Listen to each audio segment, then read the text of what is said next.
오늘은요, 주현절 지나고서 두 번째 주일이에요. 무슨 얘기냐 하면, 교회력이라고 해서, 한 번씩 제가 설명을 해드리고는 있습니다만, 성탄절, 예수님께서 태어나신 것을 기념하는 기간입니다. 주현절, 예수님께서 공생애를 시작하면서 세례받은 것을 기억하고 기념하고 예수님의 공생애에 대해서 기념하고 다시 한번 이렇게 그 삶을 되새기는 날이 기간이 주현절의 기간입니다.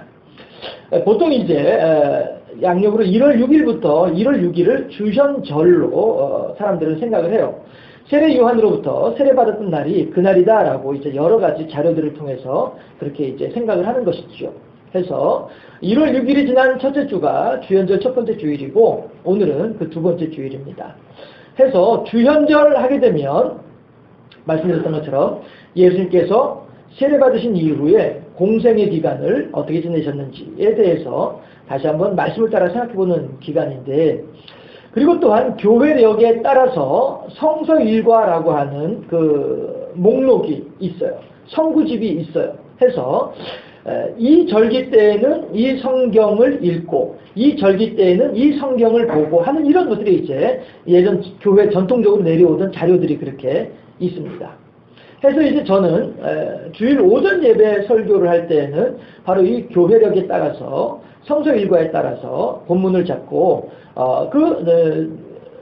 교회력의 시기와 성서일과에서 지정해주는 성경 본문과 어떻게 매치가 되는지를 생각을 하면서 하나님의 음성을 들으면서 이렇게 말씀을 선포하고 있습니다. 그러니까 적어도 주일 오전 예배는 제 임의로 어떤 성경 본문을 잡는 것이 아니고요, 교회 전통에 따라서 정해져 있는 그런 이제 본문으로 설교를 하고 있습니다. 그랬을 때에 말씀드렸던 것처럼 오늘은 주현절 두 번째 날이고요, 두 번째 주일이고요.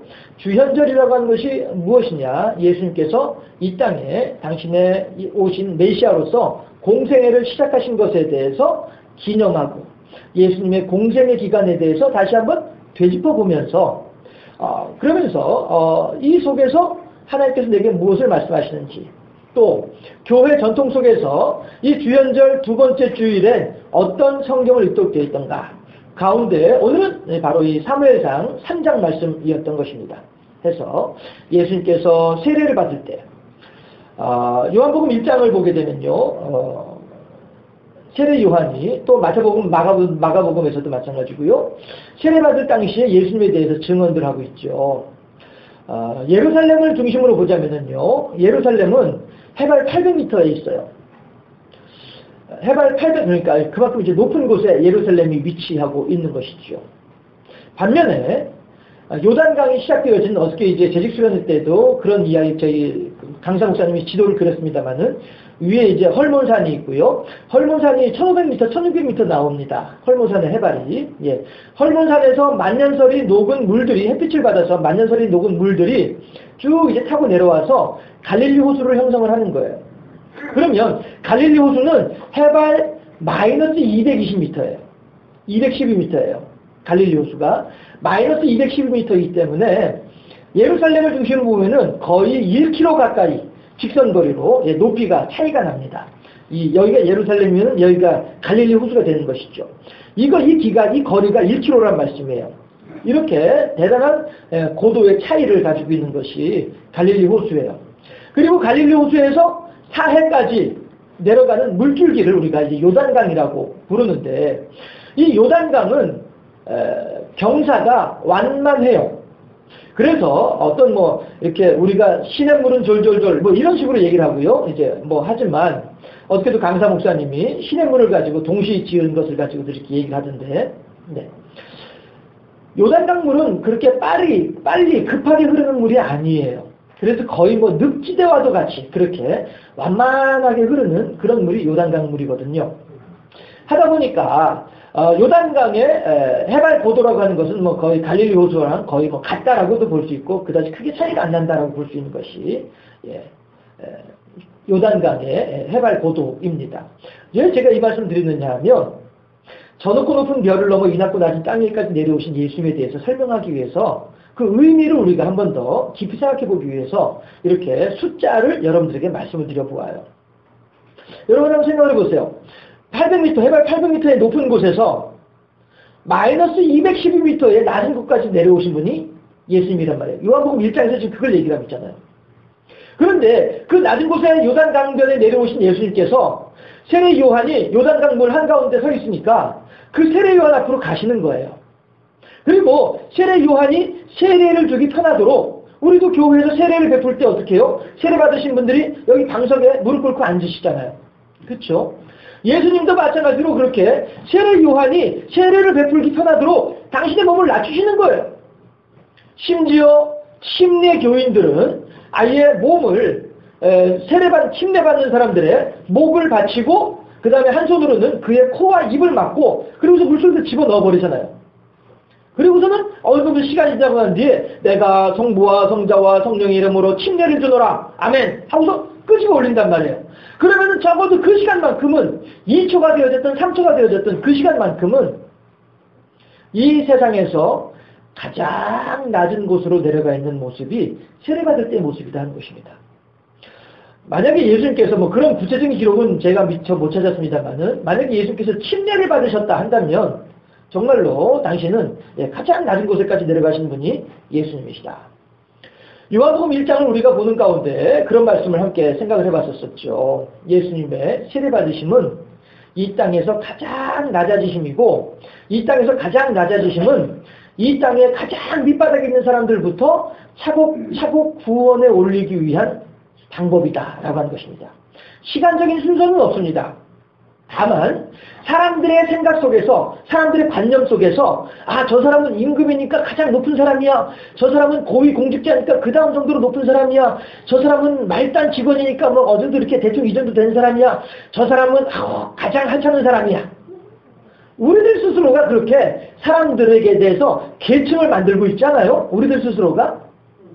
예수님께서는 우리들의 눈높이를 위해서 우리들의 눈높이 교육을 하시는 거예요. 우리가 가장 이해하기 쉬운 방법으로 우리들에게 말씀을 하시는 거예요.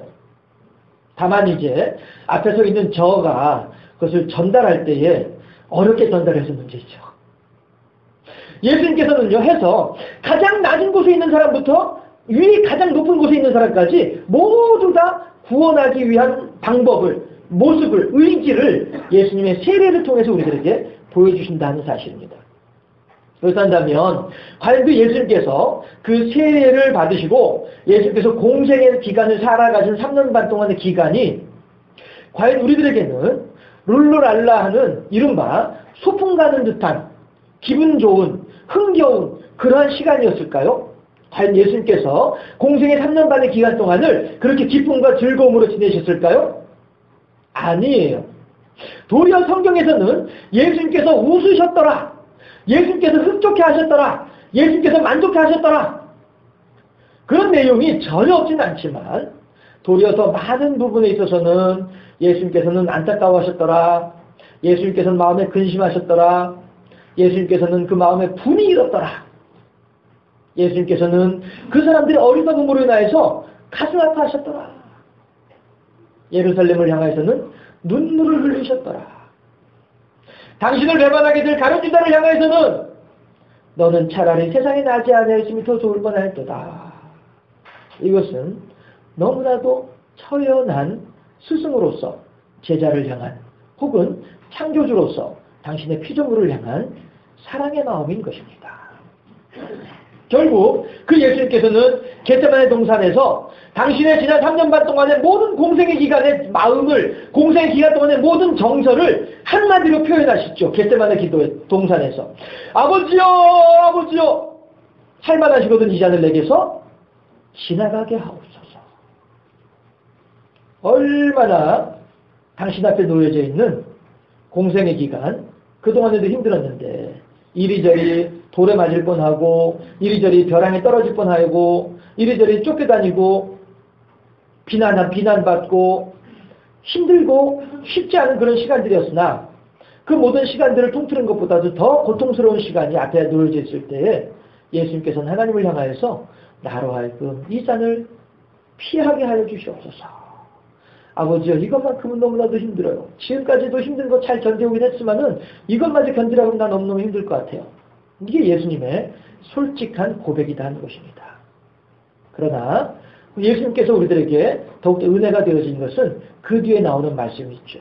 기억하시는 분들 계시죠? 그러나 아버지요, 나의 원대로 마옵시고 아버지의 원대로, 아버지의 뜻대로 되어지기를 원하나이다. 이것이 예수님의 공생의 기간에, 주현절 기간에 우리가 바라보아야만 할 예수님의 마음입니다. 그러면 어느 사람인들 내 스스로가 말 그대로 섭을 지고 불로 뛰어드는 일을 어느 누가 좋아할 사람이 누가 있겠어요? 사람은 모두가 다 행복해지기를 바라고 사람은 모두가 다 만족하기를 원하는데 과연 어떻게 해야 만족할 것인가 하는 것입니다. 독일의 세계적으로 유명한 작가 괴테라고 하는 작가가 있습니다. 이 사람이 쓴 연극 대본 희곡이 있죠. 파우스트라고 하는 희곡이 있는데 여기에서 어떤 내용이 있느냐 하면 파우스트는 박사예요. 이 세상에 온갖 다양한 지식들을 다 가지고 있는 박사예요. 그런데 어느새 나이마다 늙어지고 말았어요. 그리고는 이제 그동안에 내가 정진해오던 학문이 어느 정도의 정점에 이르게 되면 나를 만족하게 하고 나를 기쁘게 하고 나를 행복하게 할 것으로 생각을 했지만 결코 그렇지 못하다라고 하는 사실을 깨닫게 되는 것이죠. 그러나 그때는 이미 나이가 100세가 되어지고 나이마다 늙어지고 더 이상 어찌할 방법이 없는 그런 상태가 되어집니다. 그랬을 때 이 파우스트 박사는 마지막으로 어떤 생각을, 어떤 방법을 강구하느냐 하면 정령들, 우리의 정서로 말하면 도깨비들을 불러다가 도깨비의 힘을 얻어서라도 어떤 만족을 얻어보려고 그렇게 힘을 쓰고 노력을 해봅니다. 그럼에도 불구하고 전혀 어떠한 만족을 누리지 못하게 되는 것이죠. 이러할 때에 그 파우스트 박사를 내려다보는 이들이 있었어요.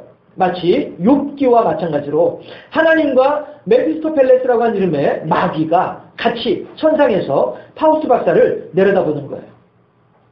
그리고서는 하나님께서는 파우스트 박사를 향해서 그의 신앙적인 열심, 그의 인생에 대한 열정 이런 것들을 가지고 파우스트 박사에 대한 무한한 만족감을 표현을 해요.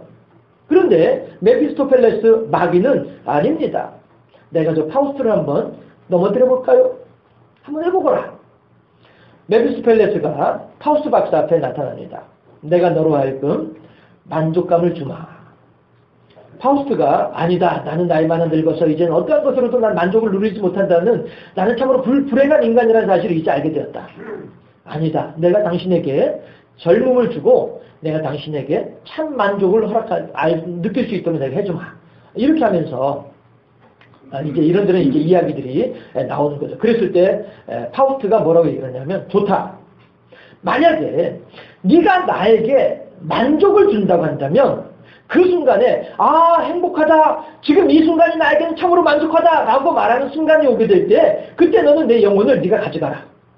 파우스트가 메피스토펠레스 마귀와 더불어서 자기의 영혼을 걸고 내기를 하는 거예요. 그만큼 파우스트는 나는 마귀에게 이길 수 있다. 무슨 얘기예요? 나는 어디에서도 내 영혼의 만족을 찾을 수 없다. 라고 하는 그런 비관적인 생각 속에 젖어 있었던 사람이 파우스트였고 메피스토펠레스는 이 파우스트에게 나이를 젊은 청년의 모습으로 몸을 바꾸어주고 헬레나라고 하는 아주 예쁜 여인을 붙여줌으로써 남녀 간의 관계 속에서 파우스트로 하여금 만족을 누릴 수 있도록 해주겠노라 라고 하는 그런 계략을 가지고서 파우스트와 메피스토펠레스가 계약을 맺게 되는 것입니다. 하지만 물론 메피스토펠레스의 그 계략은 보기 좋게 실패하고 맙니다만 어쨌든 파우스트 이야기는 뭐 이 정도까지만 하시죠. 중요한 건 뭐냐 하면 그만큼 사람들은 이 세상에서는 어떠한 것으로도 그 영혼의 만족을 찾기가 어렵다. 다시 말씀드리면 예수님께서 아버지여 이 잔을 내게서 지나가게 하옵소서라고 고백할 수밖에 없던 것처럼 우리는 또한 이 세상을 살아가는 가운데 내가 원하는 대로만 내가 하고 싶은 대로만 내 마음대로만 내 기분 좋은 대로만, 내 원하는 대로만, 내 마음 내키는 대로만 할 수는 없는 것이 인간의 실존이다 하는 것이죠. 예수님의 말씀은 마오노니로되 뭐라고요?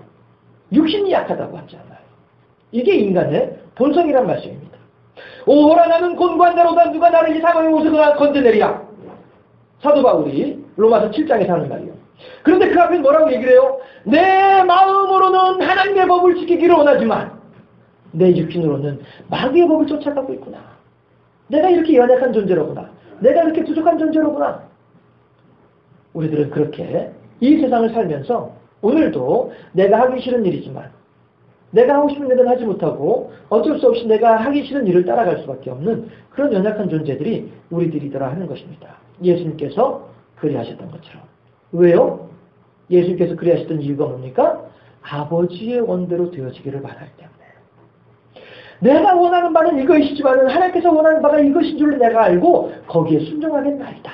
이게 예수님의 주현절 기간에 생각해 볼 우리들에게 주제이다 하는 것입니다. 그런데 오늘 본문은요. 어떤 내용이에요? 사무엘이라고 하는 어린아이가 성경에는 이 당시에 사무엘의 나이를 정확하게 기술하고 있지 않아요. 다만 아이, 어린 이렇게 표현을 하고 있어요. 아마도 한 10살 전후 이 정도 아니겠는가 짐작을 해보고 있습니다. 이 사무엘이 이제 사무엘상 3장 1절에서도 하나님의 사람들 사이에서 하나님의 역사하심이 흔하지 않았던 때이다 라고 나오고요. 오늘 3장 7절에서도 아예 사무엘은 하나님에 대해서 경험조차도 없는 그런 시기였습니다. 사무엘이 하나님의 궤 앞에서 잠을 잡니다. 성막에 이제 엘리 제사장의 집에서 잠을 자는데 한밤중에 사무엘아 불러요. 그러니까 사무엘이 잠결에도 얼른 일어나서 스승인 그리고 그리고 제사장인 엘리 앞으로 갑니다. 가서 선생님 부르셨기로 제가 앞에 왔나이다. 오늘 제목이 부르셨기로죠. 엘리가 잠을 자다가 우리말로 자다가 봉창 두들기는 소리 들리는구나 하고서 이제 사무엘에게 아니다 이 녀석아 나 너 안 깨웠다 얼른 가서 자라. 그러세요? 알겠습니다. 누웠어요. 누워가지고서는 이상하다. 내가 잘못 들었나? 하고 자려고 사무엘이 다시 또 누워서 막 잠이 들려고 하는데 또다시 사무엘아 하는 거예요. 벌떡 일어나서 이거는 분명하다. 선생님이 부르셨다. 엘리 제사장이 불렀다. 엘리 방 앞으로 다시 갔습니다. 스승님 부르셨기로 제가 여기 있나이다. 엘리가 야 이 녀석아 안 불렀다는데 얼른 가 자. 이 깊은 한밤중에 뭐 이렇게 자꾸 이렇게 사람 잠 못 자게 하는데 얼른 가 자. 예. 다시 세 번째 누워가지고 사무엘이 이상하다. 분명히 선생님 나 불렀는데 선생님 말고는 이 집에 사람이 아무도 없는데 나를 부를 사람이 없는데 선생님은 안 불렀다고 이게 웬일이지? 잠은 다 달아나고요. 말똥말똥하니. 그런데 다시 사무엘아 소리가 들립니다. 다시 또 여전히 착하고 충성스러운 사무엘이기 때문에 엘리의 방 앞에 또 쪼쪼로 쫓아갑니다. 선생님 분명히 부르셨습니다. 선생님께로 부르셨기로 제가 선생님 앞에 있나이다. 아 이 녀석아 대체 말이야 까지 이야기하다가 엘리가 그제서야 깨달아 알게 되는 거예요. 아하 지금 이 녀석이 3번이나 나에게 오는 것은 누가 불렀다라고 하면서 오는 것은 나는 안 불렀는데 아하 하나님께서 부르시는구나. 그제서야 엘리가 깨닫게 되는 것이죠. 그리고서는 사무엘을 책망하려고 하다가 말을 멈추고 도리어 다른 방법으로 길을 가르쳐 줍니다. 사무엘아 아무래도 하나님께서 너를 부르시는 모양이다. 이제 가서 누웠다가 또다시 너를 부르는 소리가 들리게 되면 주여 말씀하시옵소서 종이 듣겠나이다 라고 대답을 하거라 이런단 말이에요. 여러분 한번 보세요. 사무엘은요 지금까지 하나님의 역사하심이 어떻게 나타났는지 전혀 모르고 있는 그런 상태였습니다. 그러할 때에 이 엘리 제사장의 비록 3번 만에 깨달아 아는 조금은 둔감한 그런 선생이긴 했지만 스승의 가르침을 그대로 따라서 다시 누워 있습니다. 누워있다가 사무엘아 사무엘아 소리가 들릴 때 그 자리에서 즉시 일어나서 무릎을 꿇고 주여 말 가르쳐준 대로 자기 스승이 가르쳐준 대로 주여 종이 여기 있나이다 말씀하시옵소서 듣겠나이다 한단 말이죠. 여러분 우리들은요 어떠합니까? 사람이 잠을 자는데 깨우는 것만큼 힘든 일이 어디 있겠어요? 저기 우리 아이들도 있습니다만은 아침에 아이들 깨우는 일이 보통 일이 아니죠. 때로는 막 협박도 하고 말이에요. 막 화도 내고 말이죠. 이렇게 하면서 이제 겨우 깨우기도 합니다. 어린아이 사무엘이 3번이나 잠자리에서 일어나서 스승의 방문 앞으로 찾아가는 그 마음은 여러분 어떠한 마음이겠냐 하는 거예요. 주연절 2번째 시간에 사무엘과 예수님을 같이 한번 연결해서 생각해 보도록 하십시오. 예수님인들 그 십자가를 짊어지기 좋아서 짊어지셨던가? 사무엘인들 그 고나게 잠자는 자리에서 일어나기 좋아서 일어났겠는가? 다 무엇을 이야기합니까? 하나님을 향한 순종이라는 것이죠. 내 주인을 향한 순종이라고 하는 것입니다. 여러분 하나님을 사랑하신 장사교회 성도 여러분들이요. 우리들은 과연 이 세상을 살아가는 가운데 무엇을 중심으로 살아가고 있고 무엇을 기준으로 살아가고 있고 무엇을 향하여서 살아가고 있으며 무엇을 중심으로 살아가고 있느냐 하는 것입니다.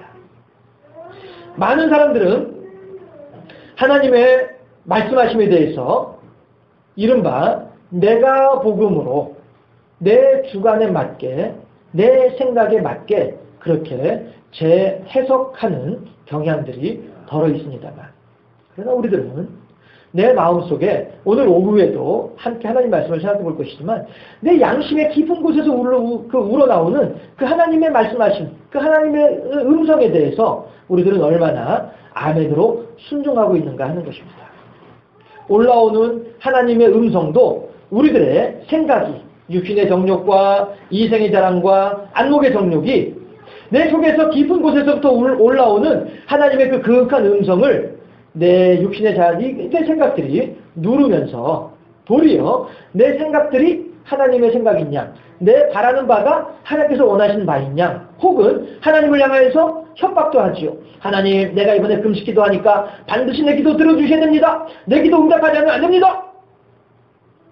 우리들은 지금 그러한 모습으로 살아가고 있는 것은 아니겠는가 하는 것입니다. 주연절 2번째 날에 우리들은 과연 얼마나 하나님을 향하여 순종하고 있는가.